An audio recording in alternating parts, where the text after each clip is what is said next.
অবশ্য কালীগঞ্জে তো আপনারা রেজাল্টটা শুনেছেন, সেখানে ব্যাপকভাবে টিএমসি জিতেছে এবং কি ব্যাপকভাবে টিএমসি জেতার সত্ত্বেও সেই টিএমসির সুপ্রিমো মাননীয় মমতা বন্দ্যোপাধ্যায় সেভাবে খুশি নয়। খুশি নয় বলতে একদমই খুশি নয়, কারণ যেভাবে রেজাল্ট হয়েছে তার থেকে খুশি বিজেপি সমর্থকরা। বিজেপি যেভাবে ভোট পেয়েছে, বিজেপি হেরেছে, ডাহা ভোটে হেরেছে, অর্ধেক ভোটে হেরেছে, তবু বিজেপি সমর্থকরা এত খুশি যে আর কি বলবো, ধরে রাখতে পারছে না। কেমন খুশি একটু ডিসকাস করে দিচ্ছি। দেখুন, সেখানে মুসলিম সংখ্যা মানে সংখ্যালঘু সংখ্যা অনেক বেশি, মোটামুটি 70 প্লাস। আর সেখানে যদি আমরা দেখি যে হিন্দু সমর্থক বা হিন্দু সংখ্যা, হিন্দু ভোটের সংখ্যা খুবই কম, ওই মোটামুটি 50% এরকম আর কি। তো এইবার সেখানে ভোটের রেজাল্ট যিনি টিএমসি থেকে দাঁড়িয়েছিলেন আলিফা, তো সেখানে 1,02,000 মতো ভোট পায়। এবার সেখানে বিজেপি পায় মোটামুটি 52,000-এর মতো, মানে অর্ধেক বেশি পায় আর কি, অর্ধেক থেকে কম হেরে যায় এই বিজেপি। তো এইবার সেখানে গণনা করে দেখছে বিজেপি সরকার বা বিজেপি সমর্থকরা এখন গণনা করে দেখছে যে তার মানে ভোটের রেজাল্ট এটা দাঁড়াচ্ছে যে কালীগঞ্জে যে হিন্দু ভোটার ছিল তারা সবাই বিজেপিকে দিয়েছে। আর এটাই বিজেপি সমর্থকদের সবথেকে খুশির কারণ। তারা হিসাব করছে, বিজেপি সমর্থকরা হিসাব করছে যে এইভাবে যদি সমস্ত হিন্দু সমাজ মানে পশ্চিমবঙ্গের, সেখানে তো গেল কালীগঞ্জের সমস্ত হিন্দু সমাজ এক হয়েছে, এইভাবেই যদি সমস্ত পশ্চিমবঙ্গের হিন্দু সমাজ, হিন্দু সংগঠন, হিন্দু ভোটার একজোট হয় তাহলে কিন্তু বিজেপির কেল্লা হতে, মানে এই পশ্চিমবঙ্গ রাজ্যটা কিন্তু চলে যাবে সেই বিজেপির ঝুলিতে। আর সেটা চিন্তা করেই, সেই কথাটা মানে চিন্তা ভাবনা করেই আমাদের পশ্চিমবাংলার শাসক দল সুপ্রিমো মমতা বন্দ্যোপাধ্যায় ভীষণ টেনশনে না ধীরে ধীরে হিন্দু ভোটার কম হয়ে যাচ্ছে, ছেটে যাচ্ছে, চলে যাচ্ছে, হিন্দু ভোটের সংখ্যা কমে যাচ্ছে।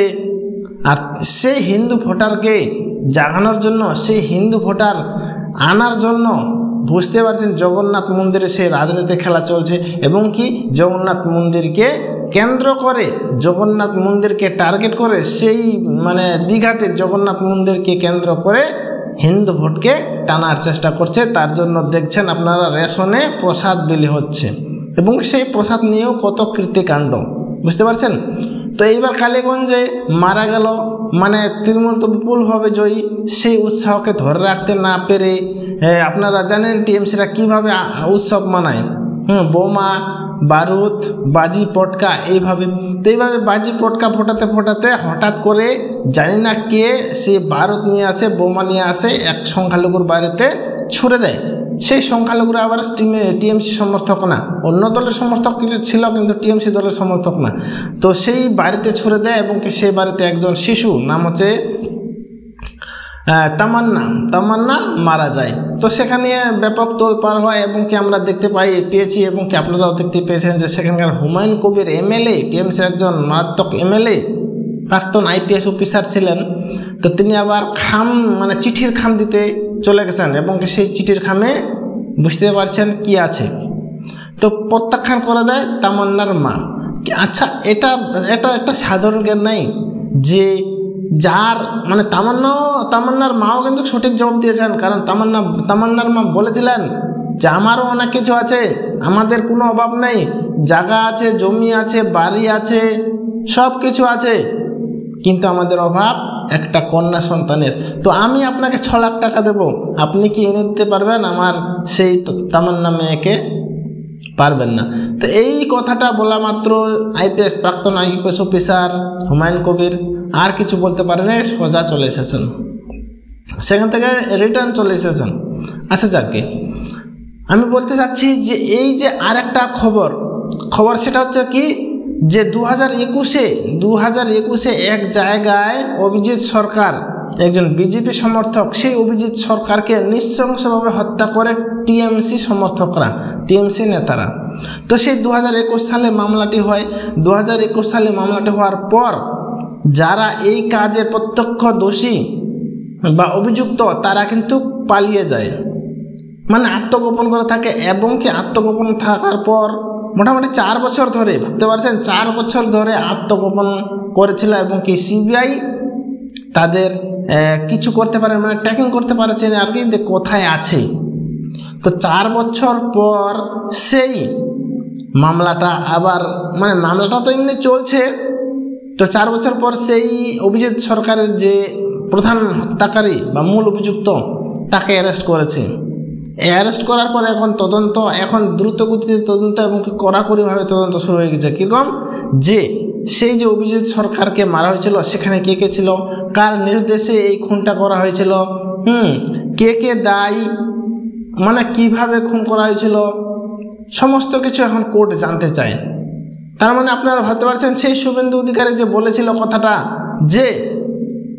যে হিন্দু মন্দির যে ভাঙচুর করছে, যে প্যান্ডেল ভাঙচুর করছে, যে হিন্দু ধর্ম দেবদেবীদের উপর কুমন্তব্য করছে, যে ভোটের রেজাল্টের সময় বিজেপি হেরে গেলে সেই বিজেপির বাড়িতে বোমা ফাটায়, সেই লোকদের এফআইআর করে রাখুন, অন্ততপক্ষে এফআইআর করে রাখুন।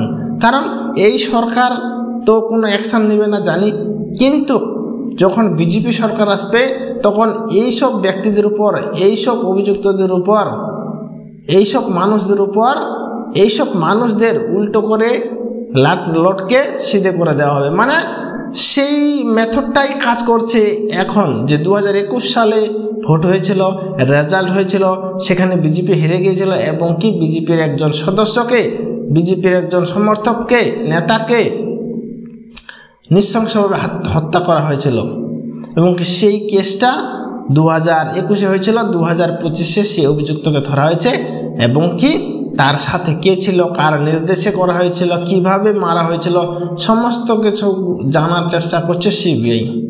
তো ফলে একদিক থেকে সেই শুভেন্দু অধিকারী যে কথাগুলো বলেছিল সেটা মিলে যাচ্ছে এবং কি অমিত শাহ, মোদিজি যে কথাগুলো বলছে যে আপনারা শুধু এফআইআর করে রাখুন, তারপর আমরা দেখব, যখন আমরা ক্ষমতায় আসব তারপর আমরা দেখব যে কিভাবে এদের সিধা করতে হয়।